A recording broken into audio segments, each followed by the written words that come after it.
If that doesn't work, don't worry about it. Hey everybody, it's Always Bookin Comedy, and we're already off to a hot start with Joe McKenna from Denver, Colorado. We were trying to go widescreen with him, but it just took him. I don't know. It's like the Wizard of Oz. It doesn't Let me, seem. Is that your phone? how Oh, there about you go. this? There you Cool. go. Perfect. We Heck got yeah. it. All right. Joe is rocking his RATM T-shirt. I love it. That's right. How are you, buddy? Good, man. I'm good. You? Good, good. I got a funny story to launch us off that like just happened, hot off the presses, and then I want to catch up with you. And I definitely want to dive into you're a great example of something we haven't covered in this podcast, which is niche comedy tours, and we want to Yeah. hear all about that. It's a very successful way to put butts in seats. Joe's a living example of that. And by the way, I was just hanging out with your buddy Steven on Saturday night. Crazy to Oh, imagine. nice. Back in Denver right now, but 8 hours away. Good to see him. So, Sweet.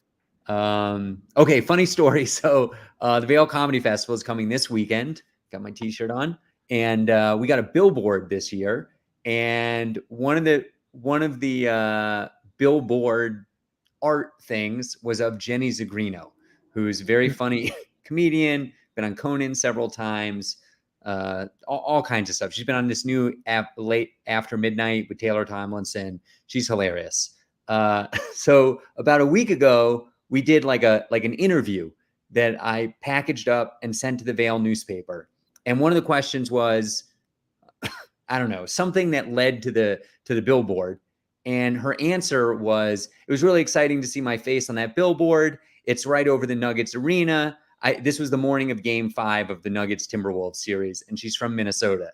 And Oh, so yeah. she Wow. says, I was really disappointed that it didn't inspire my boys to win because the Timberwolves got crushed that night. Well, just now, the editor of the paper writes me and says, you know what? I don't think this answer is really going to work right now because if you're not a sports person, the Nuggets lost last night. Right. The Timberwolves came Tough, back. So for tough her to night be for like Denver. gloating about the Timberwolves, and it's like confusing. It's like anachronistic because Yeah. the Timberwolves did win. Her face did inspire them to win. It's a whole mess. And I'm like texting with her, like, what do you want to do about this? She's like, I don't want Colorado to hate me. And Oh, yeah. Now she's got to watch the PR. yeah, so she's gonna, while we're on this, she's crafting a new answer. And that will, I think, run in the paper tomorrow, probably. Nice. So Nice. that's the way that stuff goes. All right, Joe. Joe, by the way, like maybe one of our most famous guests in a sense, has been on a roast battle that was viewed a lot of times. How many times do you know? I think it's sitting around like 900,000 now. Oh my goodness, almost at 1 million views. And Mark Norman was on it, and Yep. yeah, so pretty crazy. How long you been doing comedy, Joe? You know what, the real answer is about almost 2 years. Okay, that And now is everybody's got incredible. some kind of asterisk next to it. You know, like I started Yeah. in LA like 5 years ago, but I only did a few open mics, a lot of Okay. writing, very little stage time, then I quit. So I'd say seriously for 2 years. Okay. All right. Nice. So started in LA. I didn't even know that about you. We've hung out quite a bit. What were Yep. you doing in LA? I lived in California for a while teaching. And I wanted to get into comedy for years. I'd done a lot of sketch writing in college. I tried to upload original jokes to Snapchat or Facebook or Instagram every single day. I tried to post a new joke. A lot of them, actually, pretty much all of them sucked. But I just like to say something funny every day. So stand up was always on the horizon. And then These when are I was videos. You there gotta is explain to the old man. Like, what do you mean when you're posting? sometimes I would just like take a picture of a funny sign I saw and add a Okay. comment. Other Got it. times I would record myself doing an original commentary or sketch. Other times I would just write a silly sentence that was like a funny pun or play on words, just trying to do something that might make people And are laugh. do you still use these accounts, or are they buried and dead? Yeah, actually, there's all the same accounts I still Okay. have, but I used them as story posts actually. So I'd upload them as Oh, and stories. those So they disappear. yes, Okay. Got it. Got it. which I kind I'm of regretted, teaching but them new tricks. yeah, Yeah, yeah. that's too bad. But also like it was helpful for me to just let go. It's like when you remember a really good premise and then it slips away. It's Mhm. okay. More funny stuff will come. Yeah. Yeah. Okay. So you're doing comedy. What kind of open mics did you do in LA? I went to this place called the Silver Lake Lounge, I've heard of and it. It was tough. It was variety open mics. And Okay. so there'd maybe be like 20 people in the audience. So there'd be like a spoken word poet about like, assault. And then someone would play like a song they wrote on a harmonica they made out of trash. And then I would get up and try and tell jokes. And it went very, very poorly. I remember actually my best set, it was dead silent for about 4 straight minutes. And I heard one guy on my best joke, he went, and that was it. I could hear him in the back. He went, and that was That my was the best. entirety of the audience reaction. Brutal. Yes. But then, a real comedian, whatever that means, would show up and just crush the room. Yeah, I was You know? gonna ask, did anybody like kind of famous or with like a TV writing job or something like that ever pop in? Not that I would be aware of, but you could tell there was like a very big difference between a couple people who went on stage and started working material. I'd say they'd be like upper level Denver local guys, I'd say, because they were Okay. just so tight and so funny and so confident. Yeah. I did an open mic Saturday, and this is terrible. I say this all the time on this. I should do more open mics, but Yeah. it's like it feels good to know what you're doing. Like come out the other side. Like in the beginning, it's Yeah, brutal. It's it brutal is. to suck. And I like going into a mic and watching 3 or 4 people and just being like, man, get a punchline. Like Yeah. wait until I get up there. I'm gonna kill. And it doesn't always happen though. Saturday I did kill. I did a mic on God, where was that? Where was that? Oh, I San Jose, California. Did a mic at a punk bar. It was like Lions Lair in Oh, Denver. nice. And Nice. I ate a pile of turds. And it was Yeah. bad too, because I'm trying to get ready for Comedy Works, New Faces. And so I did my best 5. I was like trying to reorganize stuff. And Yeah. it was all comics, and they could just smell the material. It Oh, was just yeah. like for sure scripted material. And they were Yeah. just like, yeah, clever, I guess, but like could not be bothered to make a reaction. That's always tough. Trying to get comics to laugh is just, something I'm Yeah. not I good mean, at. there are tricks. I mean, you can do it. And I was naive and immature of me. I shouldn't have tried to do my material there. Like I Mm. opened up roasting the comic before me and the host, and that did great.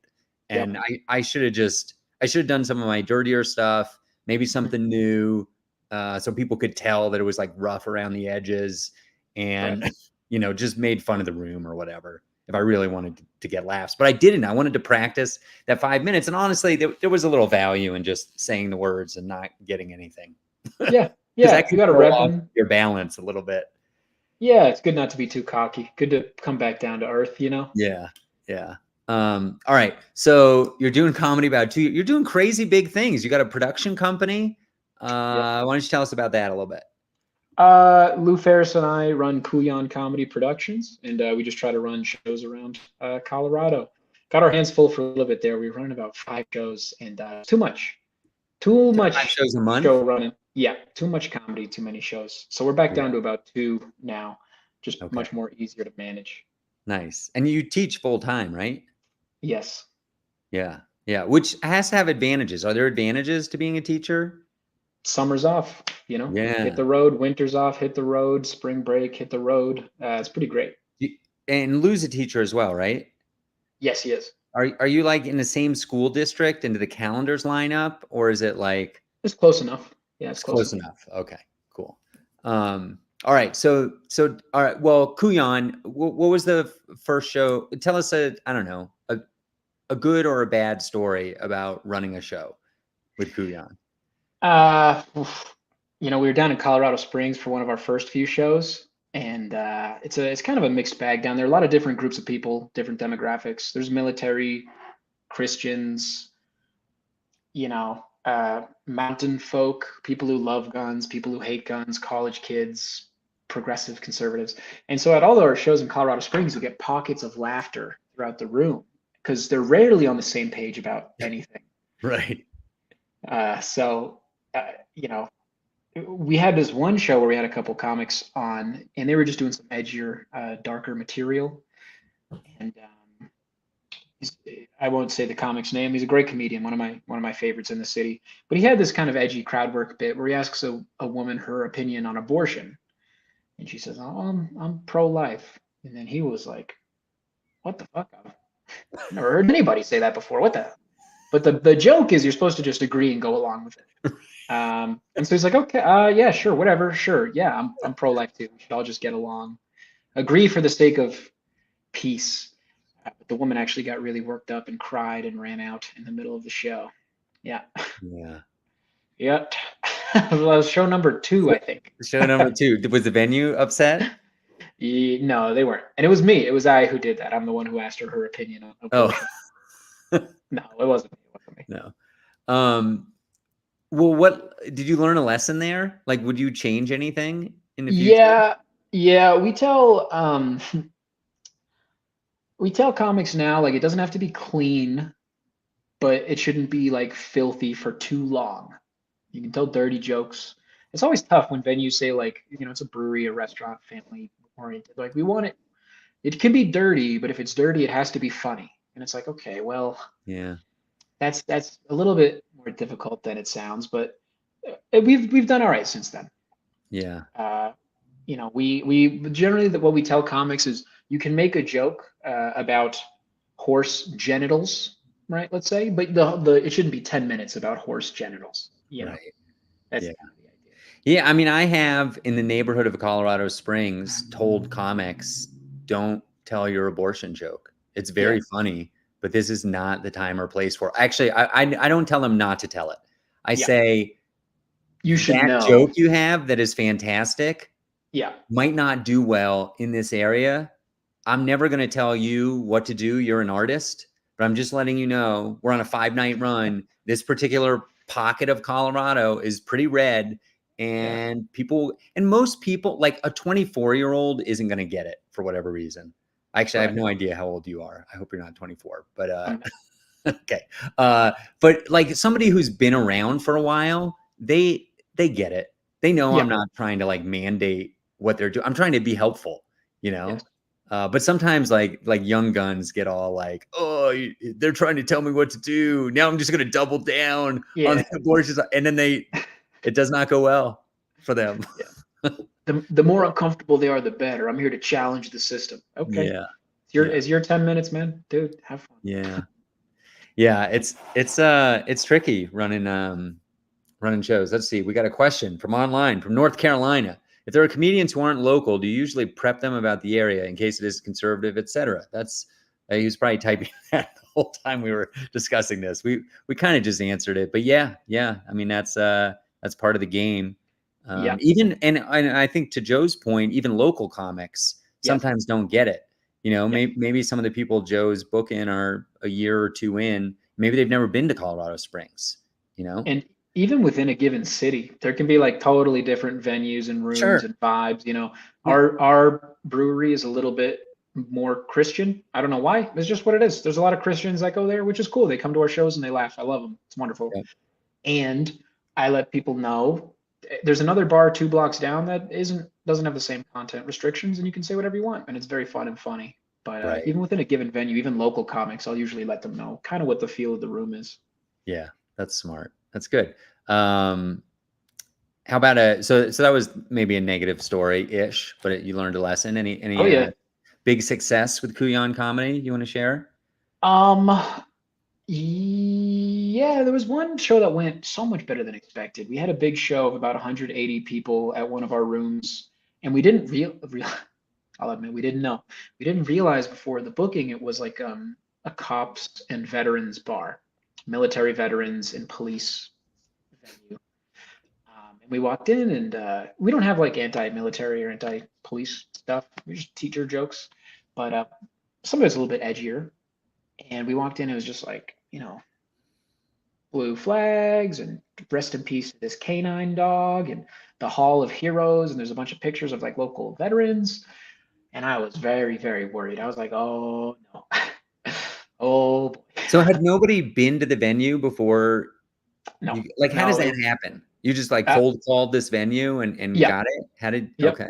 Yeah, that's usually what we do. We just reach out to local venues, and it's not too far, but it's not too close. So we'd never been.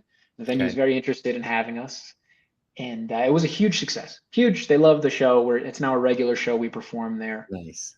Um, but it was definitely a little nerve-wracking at first. Not because again we're here to like screw up their or insult them or anything, but just because you don't know what they're gonna like or not like. Yeah. All right. So before we got one more question online. I think we kind of covered it. Would you say it is best practice to kind of give a scouting report of the venue or area? I I would say so, with the caveat that you have to be careful. Some comics don't want to be told what to do, and they will overreact the wrong way.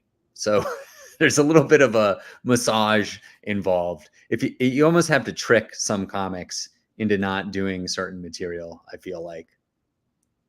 Yeah, we in school in class we call it like positive reinforcement.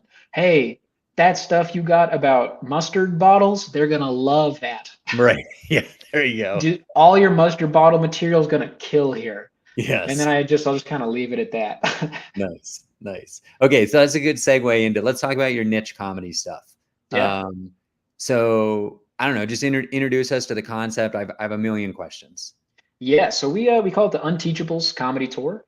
It's three comedians, myself, Lou Ferris, and Stephen Taylor. I host. Lou features usually and Stephen headlines, but sometimes we'll shuffle it up. And we run teacher-themed comedy shows across the country, slowly scaling up to some clubs and bigger venues. I started off as just brewery tours. We just did a DIY brewery thing, call ahead to a room. We'd love to run a show, free or paid, whatever, venue by venue. Show up with our show kit, set up the stage and lights, and then start telling jokes. Nice. Well, you recently did a big club, right? Yeah, we did the Comedy Fort in Fort Collins. Oh, We that sold. happened. I was Yeah. fishing for loonies, but Oh so yeah. so I haven't heard about the Comedy for it yet. Tell me, how'd it go? We sold like I think 92 tickets on a Wednesday night, which was awesome. It was great. Wow. And then Loonies we Would you sold like say, can I ask a question about that? Like, yeah. are most of those people teachers, or are they just people who like comedy, or We get a good mix of both. We get a ton of teachers that show up at our shows. We also message the local school districts. We specifically market to teachers, which helps. I'd say about half the room was teachers at a big show like that. And the other half is just people who support teachers or their sister's a teacher, or they just think it'd be funny to like laugh at kids or something. They're just okay? some way loosely connected or in support of teachers, which is nice. Okay. So I want to talk more about the fort, but before we do that, are there other teacher tours? Are you the first There, teacher tour to ever happen? no, there's a couple others. There's one called Bored Teachers. That's a huge one. They got about 1 million followers on Instagram. They're a little bit more professional and clean. And they have some amazing comedians on Bored Teachers. Let me say that first. Incredible comics, real professionals, top of the game. And then also they have people who do like maybe more like funny TED Talks, kind of, or like funny inspirational speakers about comedy, which is just a little bit different. So they'll have both of those kind of um, types of performers on their And what shows. are they doing? Clubs? Are they renting out theaters, or what are they? Yeah, Are they getting booked by clubs to do theaters? they're not doing comedy clubs. They usually rent theaters. So they just sold out the Paramount downtown Denver. Wow.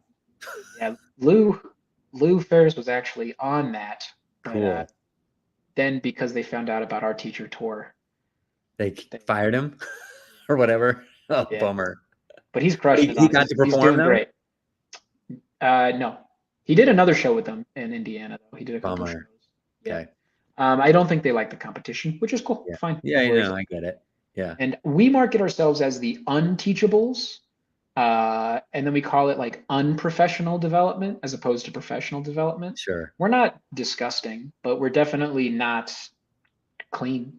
We're not Got it. perfect. We're not squeaky clean comics. A little bit of edge. We make fun of our students, or we talk a little bit of shit here or there about school or teachers, which that's our style. We want to stay authentic to ourselves.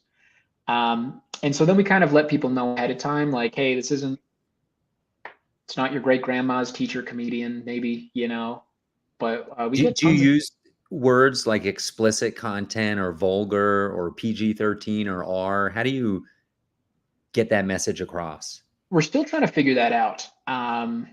We do say like we say like kid welcome, but not kid friendly.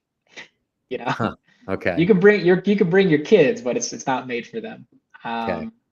But interestingly, when we do have parents with kids in the venue, we'll let them know, hey, we're starting a show here soon. If it's a brewery or something like that, a DIY show, they'll be like, no worries, don't care, it's all good.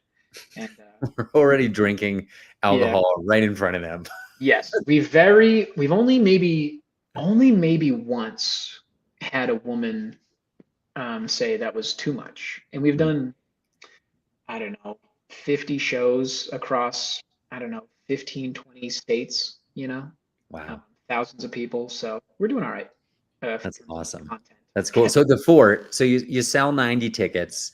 Yeah, Without getting into too much detail, do you feel like you got a good deal with that venue?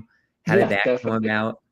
definitely, yeah. I got some. David Rodriguez was awesome to work with, super supportive. I got some advice from some veteran comics about, I don't know, how do you negotiate with a club like that as a young comedian setting up a show. And yeah, David was super welcoming, accommodating. The fort was amazing, and yeah, I think we both got a great deal.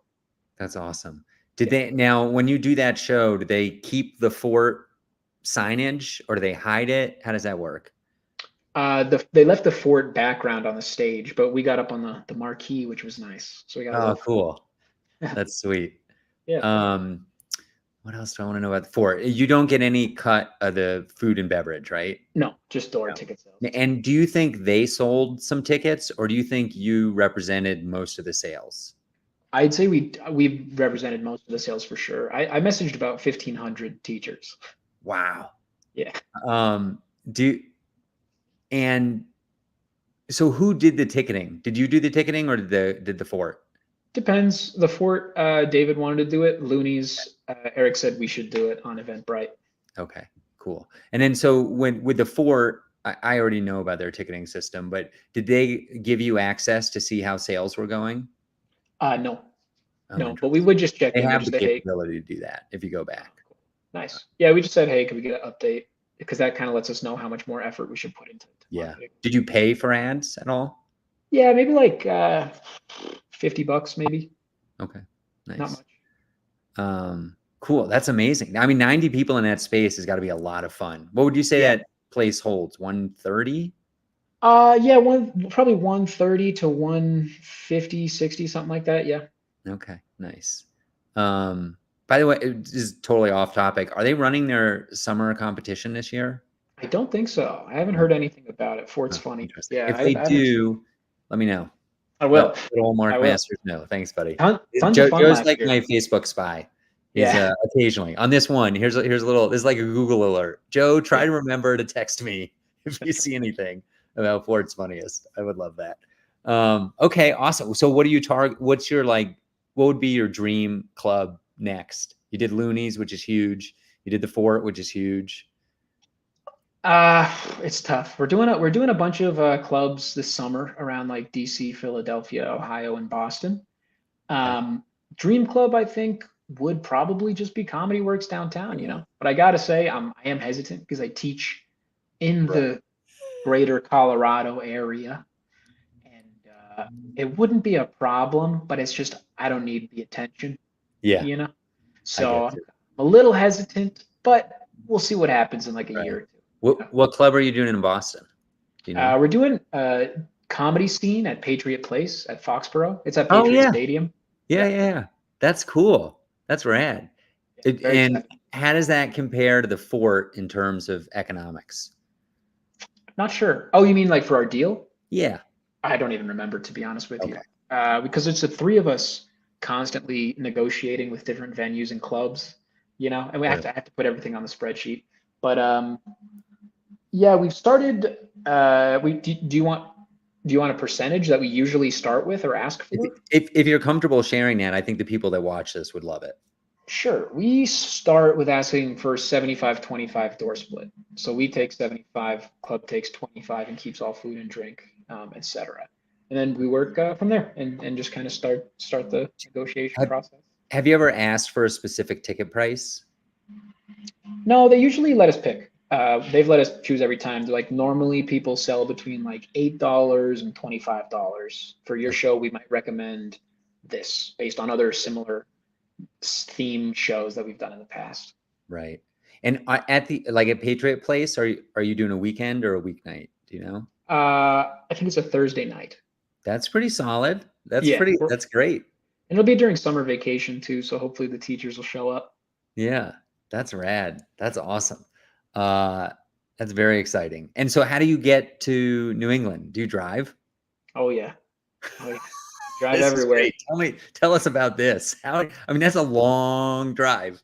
Sure is. I got a Chrysler Town and Country minivan, but the back seats, all seats are leather captain's chairs, so we're all riding in style. Okay. It's got a nice sound system, comfortable seats. We just kind of put it in drive and go. How, and how long will it take you? Like, do you go like in 2 days to Boston, or are Well, you zigzagging across the country?